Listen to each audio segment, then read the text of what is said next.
Hey, everybody, welcome in. It is a Tuesday mailbag edition of the Utopia Football Podcast. Great to be with you. I'm Sean Pendergast, the one half of Payne and Pendergast on Sports Radio 610, Monday through Friday, 6 a.m.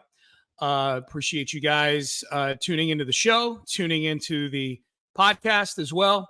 And we got a lot to get to. We got a big mailbag to get to here. You guys are coming out in droves now that the season has started.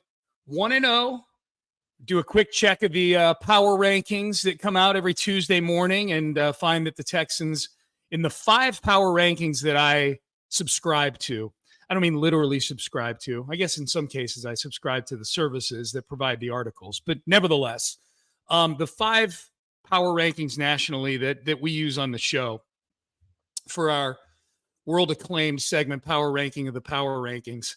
ESPN, CBS, The Athletic, SI.com, and NFL.com. Texans are anywhere from 10th in SI.com all the way up to 4th on The Athletic. 4th. Only 3 teams separating the Texans from football heaven. So the Texans are off to a great start. 1-0, the only undefeated team in the division, and around the country, people are seeming to buy in that this team is for real, that they can be on the short list of Super Bowl contenders. I just looked at the odds to the Super Bowl before I jumped on the podcast to record. 14-1 as we sit right now, about 6th on the board, I think. So right about where you would expect a team that has this much talent, this much optimism and hope, but also not really the pelts on the wall to be, somewhere between 6 and 10, and mostly skewing towards the upper end of that bracket there. So the Texans getting a lot of love right out of the chute, kind of matching up with all the love they've been getting in the offseason. So nothing new there. Before we get into the mailbag, a quick reminder to subscribe, rate, and review the podcast, whether you're streaming it on video on YouTube or whether you're listening to it wherever you listen to your auditory podcasts, whether it's iTunes or Spotify or whatever the case may. Odyssey, obviously, the big one, the Odyssey app, since they pay me. Should mention that. So there you go. But yeah, if you hit the subscribe button, especially now that the season has started, then you don't have to go looking for the podcast. We do a Tuesday mailbag. We do a late in the week preview of the upcoming game, and we do a right after the post-game show podcast. So 3 podcasts, barring something huge happening. If there's something big, a trade or an injury or something like that gets reported, then we're not afraid to do a bonus or an emergency podcast here with the Utopia podcast. The only bit of news with the Texans, they re-signed Desmond King today and signed him to the practice squad. That's about it. They've got a pretty clean injury sheet. They got out of that Colts game pretty clean. It's been a fairly uneventful training camp and season so far from a medical standpoint, other than the guys that, worked out off to the side, most of whom are on the team now. Christian Harris is probably the big one, and he'll be gone through at least week 4. The earliest we would see Christian Harris would be the Buffalo game in week 5. But no real news, Texans news to report. But there is one big news item in the league, and I've gotten a few emails from you guys to the mailbag about this morning. So let's just call this the start of the mailbag portion of the show. Again, if you look at the bottom of the screen there, if you're watching on video, come on, there we go. HOUmailbag@gmail.com. HOUmailbag@gmail.com is how you can email us. Come on, get back up there, graphic. Let's go. There we go. But a lot of you have been emailing me about the Deshaun Watson situation. So I'll give you my take on that and just call this, the 5 of you that emailed me this morning with various thoughts on Deshaun Watson. I'll write a post about this for the Houston Press. But my thoughts on Deshaun Watson, I guess I should just lay out maybe the 30-second version of what's going on. 30 seconds on something that probably needs at least 5 minutes to lay out. But Deshaun Watson is being sued again. That news came down in the middle of the afternoon yesterday that he's being sued by a woman who, we should mention off the top, is being represented by Tony Busby. So that Busby represented the women who were suing Deshaun 2 years ago, at least one of whom is still suing Deshaun. There's at least one woman that did not settle with Deshaun that's still sitting out there. But this is a totally separate woman. And this is a case that has a lawsuit, I should say, that has a lot of the same elements as the massage lawsuits.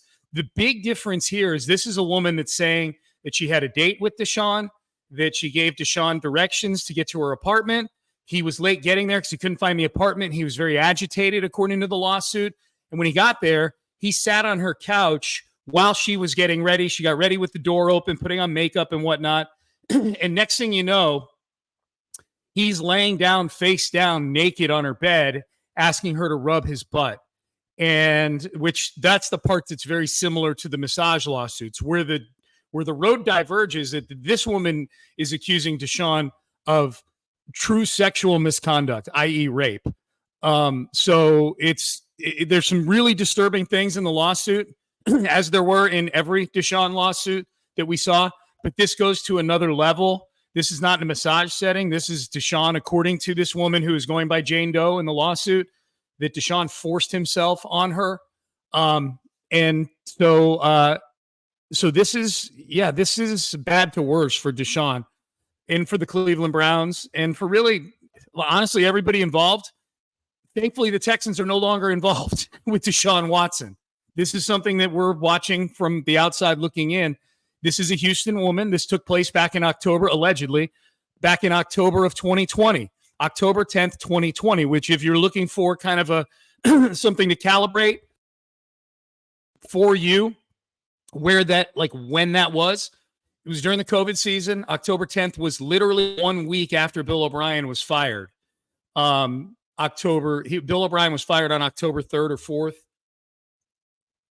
This took place a week later. So in week 5 of the season that year is when this took place. So super disturbing stuff. The questions now, and there have been no comments from anybody on this, at least that I've seen yet. By the time you're listening to this, then maybe somebody's commented on it. But there have been no comments from the Browns, from the NFL, from Deshaun Watson. The only side we've heard so far is the side of the plaintiff, of Jane Doe, and by proxy, Tony Busby, whose law firm is representing her. So there are a lot of ways this thing can go. I know there's a lot of Cleveland fans right now that are wondering about the side of this. And I'm not saying they're bad people for doing that. Obviously, I'll preface all of this by saying if what's in the lawsuit is true, it's terrible, and pray for the plaintiff and all this. This is a sports podcast, so the sports ramifications of this need to be discussed. The big question is, did Deshaun let the Browns know that this was a possibility when they traded for him back in March of 2022? Because Deshaun has a specific clause in his contract where he had to tell them prior to signing the contract, he had to disclose if there were any more possible women out there that could come forth. And we don't know to this point if he gave them any names. If he gave them names, if this was one of them, if this was one of the women that could come forth with something. So until we know that, we don't know anything as far as what could be dished out in terms of the personal conduct policy, because the suspension that Deshaun was given, the 11-game suspension that Deshaun was given, which, by the way, we should point out, the judge who handed down that suspension does think that Deshaun did all the things that he was sued for 2 years ago. So that's important to note. That doesn't necessarily mean that he did the things he's being accused of in this lawsuit, but it does show that there's at least one judge out there that feels like Deshaun Watson has a very disturbing pattern of behavior. So if he had told the league and the Browns before he signed that contract about this particular possible case, there's a chance that was already baked into the suspension. If this is something new that he hasn't told anybody about, he could be subject to the personal conduct policy. The league will do an investigation again, I would imagine. And he would get a suspension that would certainly exceed 11 games, I would imagine. And then comes the question of, does this get the Browns out from under the contract? Typically, if a player runs afoul of the personal conduct policy, the guarantees in their contract go away, which would be a gift from the gods for Cleveland, because they're still on the hook for at least nearly $100 million in guaranteed money. His salaries the next 2 years, I believe, add up to $92 million. They're already on the hook for a ton of dead cap space with all the the previous salary that they've turned into bonus money each of the last 3 years, there's 80 or 90 million sitting out there that the Browns are not going to be able to get out from underneath from. But they may be able to get the last 2 years of Watson's deal voided. Because here's what I think happens. If Deshaun Watson gets suspended and it voids the last 2 years of his deal, I think even if they're left with a Russell Wilson-sized cap hit, call it 80 or 90 million bucks, and that's about what they've shoved into future years, Deshaun's cap hit the next 2 years is 72 million. They've got another 24 million sitting in a void dummy year at the end. Like, this is a horrible, horrible, horrible contract for a horrible, horrible quarterback and possibly a despicable human being. So this is, and by the way, they traded a king's ransom for the right to be in business with this guy. This is the worst trade in the history of trades in any sport, maybe the worst transaction, the worst business transaction that any corporation has ever been part of is the Deshaun Watson contract. So even if they have to take a massive, massive Russell Wilson-sized cap hit, I think Browns fans, I've listened to a lot of Cleveland radio, I think they're just done with him. I think if the Browns were able to get out from the $46 million salaries next year and the year after, and they just have the rest of the dead money, call it $80 million sitting there, I think the second Deshaun Watson gets suspended, once they confirm the guarantees in his contract are gone, he's done as a Cleveland Brown. He's done. They'll cut him. They'll get rid of him. And this is their only way out. In a weird way, the Cleveland Browns, behind closed doors, are probably rooting for the fact that Deshaun Watson may have sexually assaulted somebody. I'm not saying they necessarily are, but if they're trying to get out from underneath the contract in a weird way, and they probably won't, they'll never say it publicly, obviously, but it's really sad, man. Like, Cleveland's only ticket out of being the dumbest franchise in the NFL is for Deshaun Watson to have sexually assaulted somebody. It's so backwards, man. It's so backwards. And at that point, if they cut him, I don't know that Deshaun plays in the NFL again. Like, why would a team? I mean, who knows? I mean, maybe he gets tried criminally at some point. Like, certainly nobody's signing him imminently, so he might be done. With football, if the Browns cut him, I don't think that's out of the realm of possibility if we're playing this thing forward. And until we hear from Deshaun or the Browns, and today's Tuesday, so it's an off day for everybody in the NFL. Until we hear from somebody, we're left to do this, speculate. So hopefully that answers a lot of the questions that you guys had from the emails that I got about this. I don't, there's a lot of stuff with Deshaun that it's easy for us here in Houston to kind of sit back and laugh at, and go, like, the fact that he's shitty at football is hilarious to me. The fact that he's getting paid $46 million a year, fully guaranteed to be shitty at football, is hysterical to me. That Cleveland thought that they pulled off the coup of the century by getting him is really, really funny. The fact that the Texans have been able to stack their entire roster, that there's nearly a dozen players that have some sort of attachment draft-wise to those picks they got from Cleveland, is amazing. But this one is just like, this is just like sad, man. Like, it's bad. It's bad. So, but I'm sure he'll, post his next Bentley that he bought on Instagram and his $10,000 puppy dog and his girlfriend, and all will be well. So there you go. All right, let's get to the actual mailbag sender by mailbag sender part of the mailbag. Hopefully that helped out with the Deshaun stuff with you guys. Let's start off with Matthew Kasecki. He said, you find a genie that can control the fate of your football team, of your favorite football team. I love Matthew's Genie questions. The Genie tells you that you can pick 2 Texan starters to exceed everybody's expectations and 2 Texan starters to have disappointing seasons. Your goal is to select these 4 players in such a way that gives the Texans the best chance at a Super Bowl this year. The Genie says you can't pick C.J. Stroud, but everyone else is on the table. Okay, I would say the 2 that I would pick to have starters, we're talking about here, to have disappointing seasons. I would say, wait, hang on.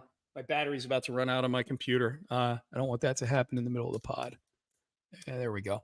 I would say let's start with the 2 starters to exceed my expectations. Now, this email may have come in before the first game of the year, so this one feels easy. Joe Mixon's got to be one of them. Joe Mixon, I think the expectations are he's 900 to 1,000 yards, and he's 7 or 8 touchdowns or whatever the case may be.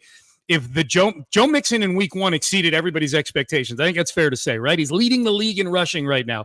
Joe Mixon is definitely one of them. If you get that Joe Mixon for 17 weeks in the playoffs, this team's going to the Super Bowl. So I would say Joe Mixon would be one. And as far as overachieving expectations, you know who I'm going to pick? I am going to pick, I think Kenyon Green's expectations actually have risen a little bit after one game. He was really good. I'm going to say Titus Howard because I think Laramie is going to be Laramie. Titus Howard still, I don't know what to expect from Titus. He's played very little right tackle in the last couple of years. He's been injured a lot. I think if Titus Howard exceeds expectations, you got 2 real bookend tackles. I know they say they've got 2 real bookend tackles, but I'm not sold on Titus. So I'll go Joe Mixon and Titus Howard. The thing about the other positions, like wide receiver is so good. I almost feel like I could pick one of the receivers to be one of the 2 that fall below expectations, and the offense is still going to hum. So I'm going to say, I'm not going to say Stephon Diggs because I don't want to experience Stephon Diggs. I don't want to experience him having a disappointing season. I'm not saying he's going to be a turd, but I'm not saying he won't be a turd either. I'll say Tank Dell, and I will say disappointing. I'll go with Shaq Mason. How's that? I'm going to bury the other disappointing season at right guard. Even though I'm not trying to diminish the importance of the interior of the offensive line. I don't want to be in a world where Nico Collins or Stephon Diggs. I don't want to be in a world where Tank Dell is having a disappointing season. But Nico, I think, is already beyond having a disappointing season. Tank, we'll see how many touches he gets and whatever. So those would be mine. I think if Tank Dell underperforms a little bit, you get a little bit of underperformance on the interior of the O-line, but you get a career year from Joe Mixon and Titus Howard.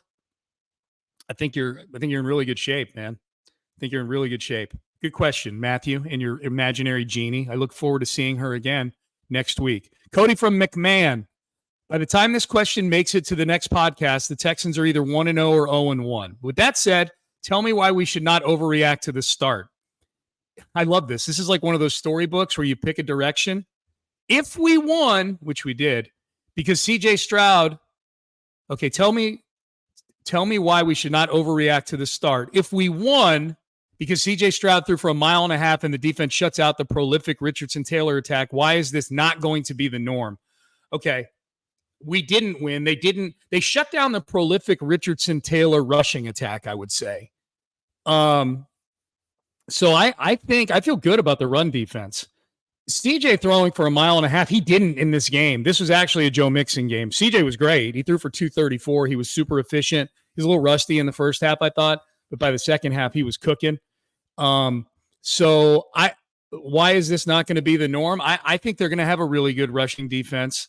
I'm worried about the big plays that they gave up. I don't think that's going to be the norm, though. I don't think if you're telling me the Texans are going to give up 354+ yard plays every week, I just don't think they're going to do that. Now, are they shaky on the back end? Could the things that we saw with the big plays with Anthony Richardson in that week 1 game manifest themselves in other ways in games where it's not necessarily 54-yard plays, but it's busted coverages and things like that? Sure. I guess after one game, my big concern would be that just the secondary and the discipline back there in the secondary. Is Jimmy Ward getting old? Like Jimmy Ward looked old at times in that game. Kalen Bullock did not. So there's that, so there's a reliever warming up in the bullpen. So I'm not exactly sure how to frame the question or frame my answer, Cody, because I'm not totally sure what you're looking for here. But I think the Texans found some balance in week 1. So I think that's safe to say is as long as Mixon is upright, they're going to run the football and he's going to run it better than anybody has since Arian Foster. And I feel like the defense, they did some things that were disappointing in week 1, but I don't know that they're things that are going to rear their ugly head. Let's put it this way. It would have been way worse if it was 29-27 Texans win, but the Colts ran for 180 yards in that game. You know what I mean? That Anthony Richardson hits 3 prayers down the field, or 2 prayers and then one where it's just a coverage bust and the guy just takes it to the house, Ashton Doolin. That game shouldn't have been close. Play to play, the Texans were the much better football team in that game. John, emails in. People asked if it was Brady or Belichick that won all those Super Bowls. But after watching Nick operate the Texans front office for a while now, deftly managing the Watson trade while building a talented roster, has your opinion changed on how valuable he was to the Patriots? That's an interesting way to pose the question, because I don't know that I ever had a real public opinion on how valuable he was to the Patriots, because I didn't know. So maybe it's just the way you're wording it, John. Like, has my opinion changed? I didn't have a strong take on what Nick's influence was with the Patriots in the first place, because I think everybody assumed that Belichick controlled everything. So maybe that's what you're talking about. Has my opinion changed on whether Nick was truly valuable there or not? Maybe so. I think it's really hard not to connect those dots with the Patriots. That as soon as Nick left the building, they started spending in completely undisciplined ways in free agency. Their drafting, which wasn't all that great even when Nick was there, got really bad once he left the building. So, yeah, I think, is it Brady or is it Belichick? It'll always be Brady for me. But as far as how, like, if we're going, is it Caserio or is it Belichick? I'm still going to say it's Belichick. He's the coach and he was technically the GM too. But I think for us to say, like, Nick was a super valuable part of it. Look, I think there's a reason why they went after the Texans for tampering charges. I think there were probably guys in the building there that Belichick would have been perfectly fine letting walk to go be a GM. There were multiple times that Belichick stopped Nick from becoming the Houston Texans GM until he couldn't anymore. So I think that says it all right there as far as just how valuable he was treated while he was there. So, yeah, I think Nick's awesome at his job. I think he's on a roll right now. He's really good. Appreciate the question, John. Neil Diamond emails, Joe Mixon is a fucking beast. That is all. Discuss. I'll say this about Joe Mixon. Joe Mixon, when he was running it on Sunday, that just looked so different than everybody, including Devin Singletary, who ran the ball well at times last year. Certainly looked way different than Dameon Pierce. Joe Mixon, and the offensive line did a great job too, we should point out. That was the best the offensive line has played in run blocking since Bobby Slowick and D'Amico Ryans got here. So there's that. But Joe Mixon's ability, man, to find the seam, plant his foot, head upfield, listening to the way he described some of the runs, man, he's just, I feel like that's what it's like hearing a piano player describe what it's like to play the piano. And I'm just sitting there going, I would never know. I can't ever learn how to play the piano. This person sees things differently. Joe was talking about that 3rd and 3 run to clinch the game. And he talked about, these things that he's describing all are happening within less than 2 seconds. And he's talking about how one linebacker did something, so he switched the gap on him. Or I'm listening to him describe this. I'm going, man, this is very different than I'm guessing Dameon Pierce would describe it if he were asked about it. You know what I mean? Like, Joe Mixon just sees it a little differently than most anybody. And that's after years and years in a system like this. I wish I had the audio, I'd play it. But listening to Mixon describe it was really fascinating to me. I'm guessing if Dameon Pierce were describing getting a 9-yard run on 3rd and 3, he'd be like, man, yeah, seven pitch me the ball. And when I get the ball, man, I run with bad intentions. I'm just looking at, and that's fine. That's Dameon. That's why we love him. But it's also why he's getting 3 carries in that game and Joe Mixon's getting 30 carries in that game. So, Neil, I don't know if that's what you're looking for me to discuss. I'm just glad Joe Mixon is a Houston Texan. He is a fucking beast. You're right. David says, Sean, did you ever publish your annual season prediction by buckets of should win, might win, etc.? I never did. I used to do an annual preview for the Houston Press this year, or each year, and I'm pulling out the Texans schedule right now because maybe I'll do it on the fly here while we're talking on the podcast. But I'll describe to the audience how I used to do this. I would put the games into 3 different buckets. And the buckets were must-win, coin flips, and steals. And a must-win is basically a game where you're favored by a substantial amount, and if you're going to be a playoff team, you have to win a majority of those games. Like, you've got to win. I'm going to get a pen out so I can do this here. You've got to win. Like, if there's 8 of them, you've got to go 7-1 if you're going to be a playoff team in games like that. the coin flips are the games that are 50-50. Like this Indianapolis game would have been a coin flip game. The spread's within 3 either way, like inside of a field goal. And then steals are games like you're going into and you just don't feel you're like a substantial underdog. Like if you win that game, it's a steal. And in a normal season, you need to have at least one of those. If you've got 5 steals, you've got to go probably 2 and 3 or 1 and 4. At worst, 1 and 4, maybe 2 and 3 in those games. And you do the hokey pokey, turn yourself around. And if things play out, then you're an 11 or 12 win team. I would say with the Texans, let's do this exercise right here as long as we're doing it. I would say coin flips would be the Indy game. Week 2, Chicago's a must win. Minnesota must win. I think they're going to be like a 4 or 5 point favorite at Minnesota. Home for Jacksonville. I'm going to say coin flip. Home for Buffalo. I'm going to say coin flip. There may only be a couple steals on this schedule, actually, or potential steals. At New England, must win.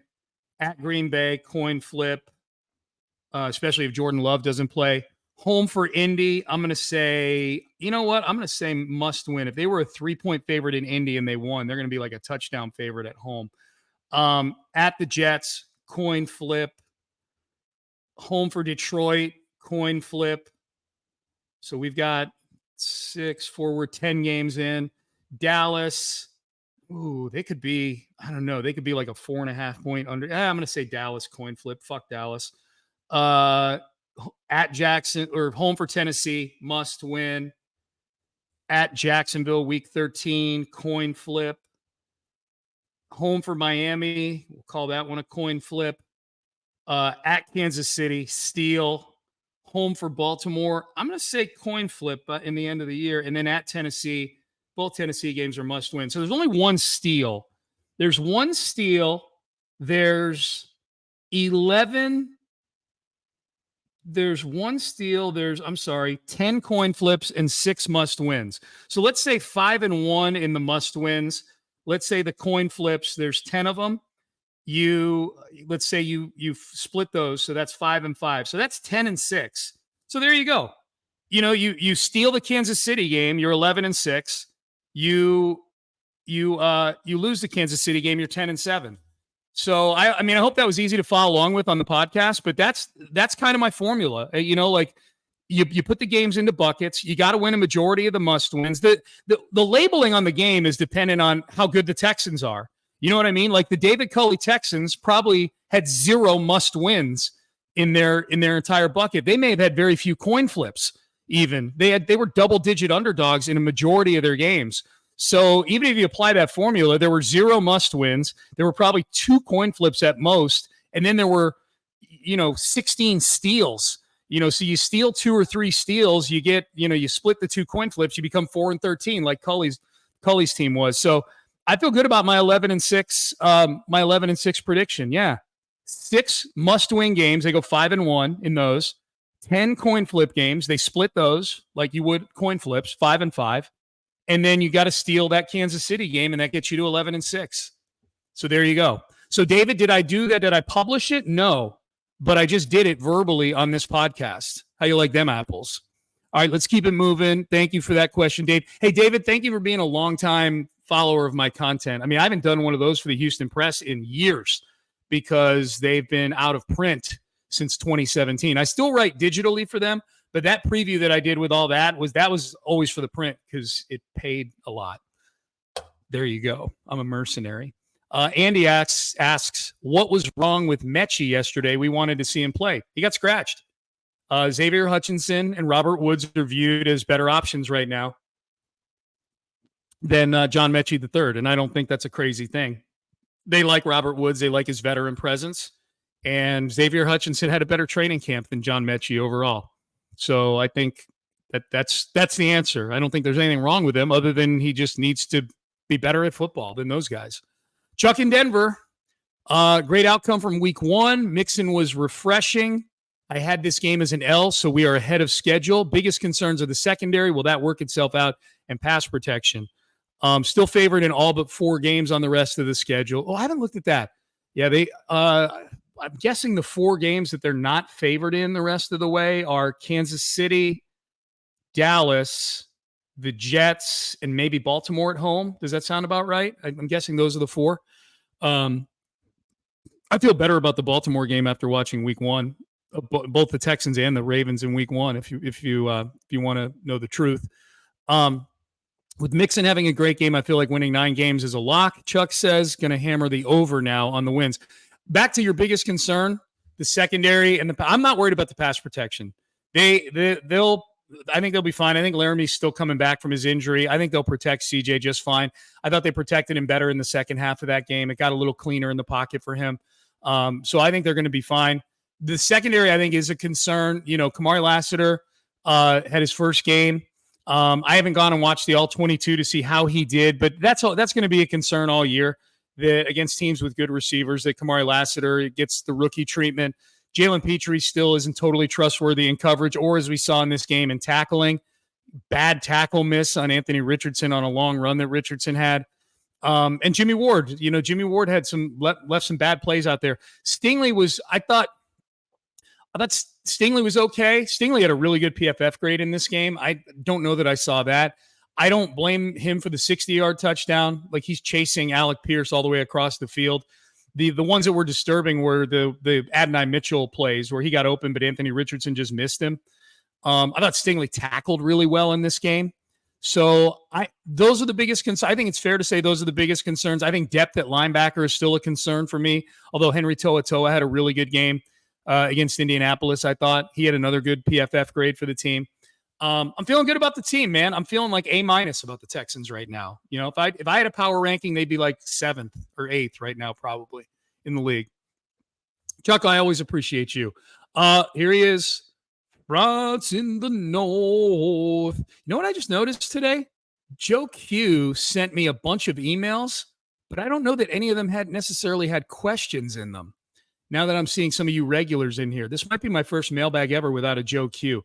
Joe Q, if you sent one with a question, the thing is Joe Q sends like 5 emails a week, so that could be the problem. But so yeah, Joe Q, I just don't want to disrespect a regular emailer like that. So anyways, there's no Joe Q in this mailbag this week. There is a France in the North. British Brooks had that monster hit off one of the kickoffs, but I did notice Cade Stover playing a bunch of fullback afterwards. Your thoughts? Do you believe they'll continue to have Cade split time there? I do.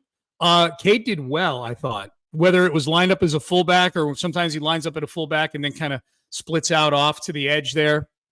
He got big props from Joe Mixon in the postgame. Cade Stover did. So they may have found something. I can't remember a time where using a tight end like that has really worked well for the Texans. And I'm going all the way back to James Casey back in 2012, who I love, but they tried him at fullback and it just, it wasn't great. So yeah, I mean, Cade Stover's still learning how to play tight end, let alone fullback. So there's that. France in the North also asks if Pierce has games like Sunday where he isn't a liability. Do you see a tough road for Cam Akers to make the lineup, or do you think Pierce is on a short leash? If Pierce were on a short leash, he wouldn't be on the team.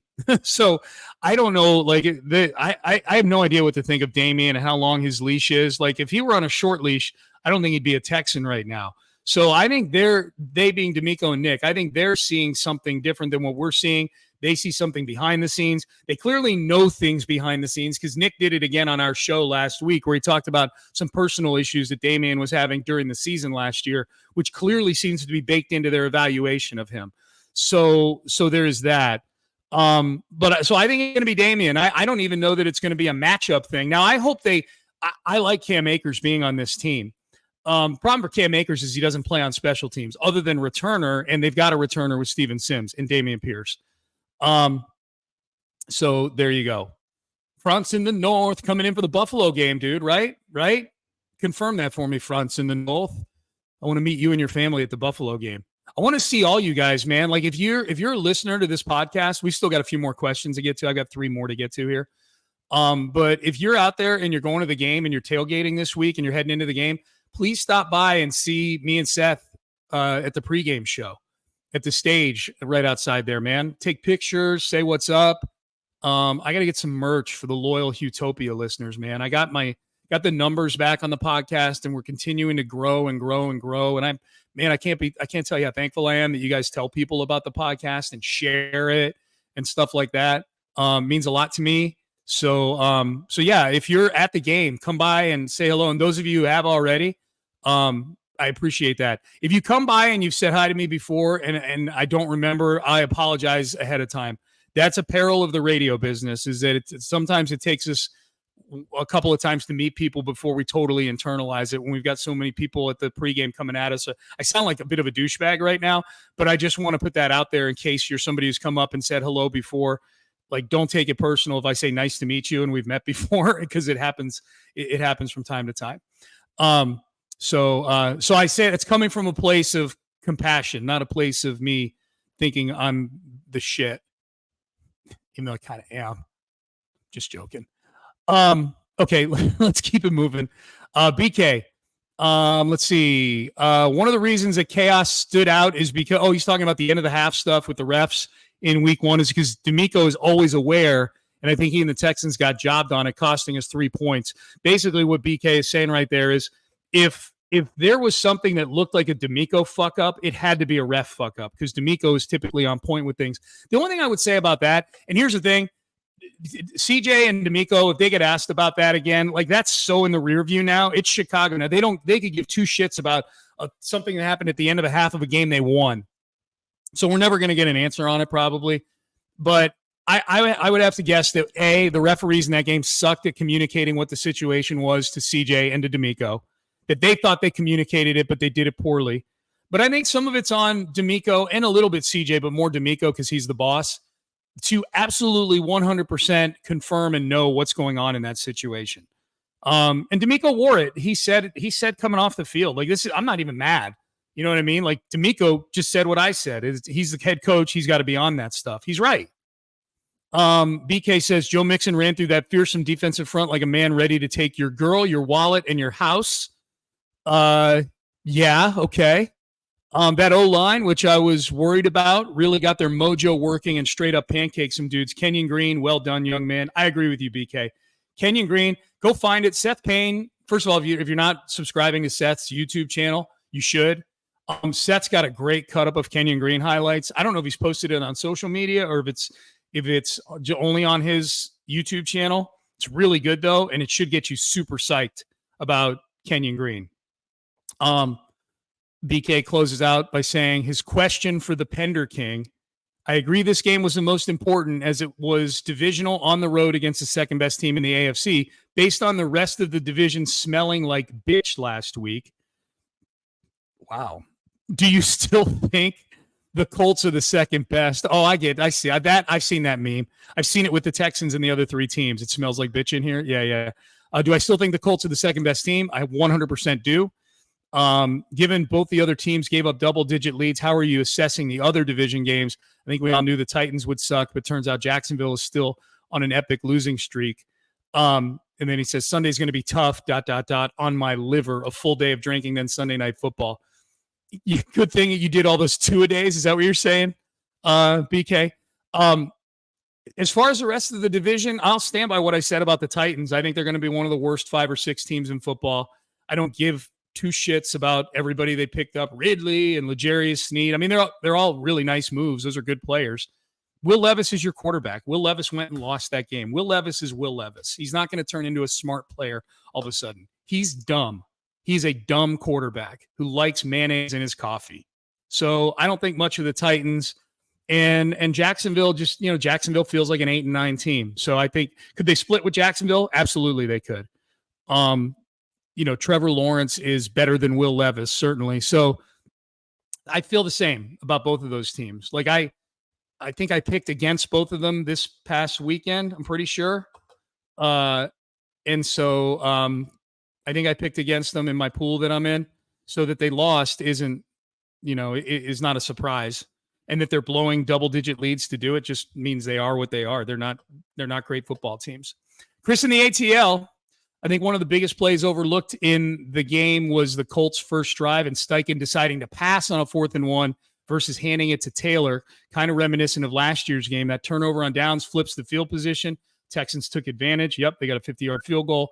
If the Colts keep that drive alive and score, that could have been the difference. The Colts fan base should be pretty frustrated with Steichen after last year's end and this opening loss. That's a really interesting take, Chris, that two of the most important fourth downs, gotta have it, short yardage, heading in the same direction in back-to-back games, back-to-back drives, because it was the last drive of Week 18 and the opening drive of 2024. It was Week 1 of this season. So back-to-back drives. Ooh, I'm writing that down. I said I was going to close the book on this game. Back-to-back fourth. Sorry, guys. When I get a good idea, I got to write it down. Thank you, Chris. Should they be mad? Yeah, sure they should be mad. I mean, fans get mad at play calling in some fashion every week. That was a big one, though. And you're right. That was an early momentum. You know, the Colts, they convert there. They go down and get points. You know, maybe the Texans. This doesn't strike me as a Texans team that gets snowed under in atmospheres, though. Like, I don't think this team, and this is what's really fun, whereas the Texans teams that Bill O'Brien coached and that were quarterbacked by Matt Schaub back in the day, I think, and some of this is on Kubiak too, but I make it more a function of Schaub in big moments with that team, and then I make it a function of O'Brien in big moments with the better teams that he coached, the 10-win, 11-win teams that he coached. I felt like there was not enough dog in the leadership positions to feel like you could reasonably go into an atmosphere like that and win games. And it played out that way. Like, O'Brien got smoked in big atmospheres like that. You know, the Kansas City game most notably. Kubiak and Schaub, you know, they not only lost in the divisional round, they get blown out in the divisional round. New England they did. They actually held up pretty well against Baltimore with TJ Yates at quarterback. So I just think I don't know that those two teams, the two good iterations of Texan football, latter part of the Bill O'Brien era, 18 and 19, and the 11 and 12 teams, those are like the four best teams other than last year's Texans team. I just don't think they were equipped to win big games on the road. I do think this group is. And so you're going to ask, why didn't they win the Baltimore game last year, Sean? I don't think they were talented enough to beat Baltimore last year. I think those other Texans teams, especially the Kubiak teams, were definitely talented enough to go win games and not get blown out in big, loud, primetime atmospheres. This team can go win games on the road. They've got that kind of dog in them. Like that stadium on that 3rd and 11 that Nico caught was insane. And I had people in that stadium tell me it was insane. Pat McAfee said that was the loudest he might have heard that stadium ever during the fourth quarter of that game. So, yeah, feels good, man. Feels good. Last one, Derwin and Cypress. Clint Stoerner tagged Mixon as the most gifted Texan. I think that's what he said. I think Clint said Mixon is the most gifted running back the Texans have had. I would debate Clint on that with Aaron. I would take Arian Foster and let Clint take Mixon, and I feel like we'd have a really good debate on who the most gifted, athletically, most gifted running back is. Like the overall skill checkbox of running back stuff. I feel like I could have a really good debate with Clint because Mixon is a bigger, stronger guy. I think Arian is faster. Arian's got more like breakaway. Like Arian scored some 70-yard touchdowns in his career. You know, Mixon is more of a bell cow, like churn out yards. Arian has a lot more smooth jazz to his game, I think, whereas Mixon is kind of a bull in a china shop. Mixon has a little bit of wiggle, and Arian has a little bit of physicality. You know, like I feel like there's some real similarities with them. But there's some stark differences. I think Arian could have played wide receiver in the NFL, probably. I think they're both 3-down backs for sure. They're very similar. I'm surprised Clint is as dismissive of Arian Foster as he is in that argument. Brings up the fact that he was undrafted. He was undrafted because he was viewed as having attitude issues and he was a little overweight at Tennessee. I don't think it was his skill set that made him undrafted. You could see Arian's personality, how it might rub some NFL personnel people the wrong way at the combine, couldn't you? So I say all that to say Derwin is asking me which Texan I feel has the best chance to win an award this year. We took home offensive and defensive rookie of the year last year. Who do you have your money on? is D'Amico the best coach in the division? I've had a lot of people ask me that. Is D'Amico the best coach? Is his staff the best in the division? Hell yeah, he is. Better than Doug Peterson, better than Shane Steichen, better than Brian Callahan. Yes, D'Amico's the best coach in the division. I don't care that Peterson won a Super Bowl. So who do I feel has the best chance to win an award? I'll go CJ MVP. I don't know that anybody has a great chance this year. Like last year, CJ had especially you could tell after a couple weeks, a great chance to win Offensive Rookie of the Year. Will was in kind of a dogfight all year. For most of the year, it looked like Jalen Carter was going to win it, and then Will kind of stole it at the end. I think D'Amico to win Coach of the Year is going to have to win probably 13 games and get the number 1 seed. You win Coach of the Year by doing one of two things. What D'Amico did last year, which is take one of the perceived worst teams and make them a double-digit win team, or you take a team that's already thought to be good and you make them great. So D'Amico can't go 10-7 in the division, ain't going to get it done this year unless he has to do it with Davis Mills. Kind of like Stefanski had to do it last year with multiple quarterbacks who were all better than the guy they were starting, by the way, at the beginning of the year. So I don't think it's going to be D'Amico, only because I don't think they're going to win 13 games this year.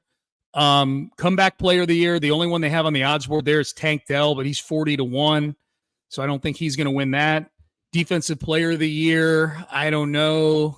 It would be Stingley or Daniil or Will. And I don't see any of those three beating out like Nick Bosa or TJ Watt or Micah Parsons. And so then it boils down to, MVP. Unless Joe Mixon turns into a 1,700-yard rusher and he wins Offensive Player of the Year. Because that's kind of Offensive Player of the Year is typically like best non-quarterback on offense. Like Christian McCaffrey won that last year and Lamar Jackson won the MVP. I think CJ's MVP is our best chance of getting one, Derwin. Say all that to say that.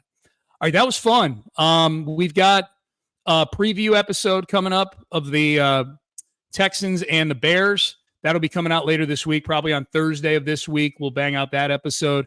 And then you guys should have an episode ready to go Monday morning following what we hope is a Texans win over the Bears. Texans nearly a touchdown favorite in this game on Sunday. We'll preview that more later in the week. So if you want to send me an email, if you've heard these emails, you're like, hey, I'd like to hear mine on the show, houmailbag@gmail.com, houmailbag@gmail.com. Again, subscribe, rate, and review the podcast. We appreciate you doing that and helping us out there.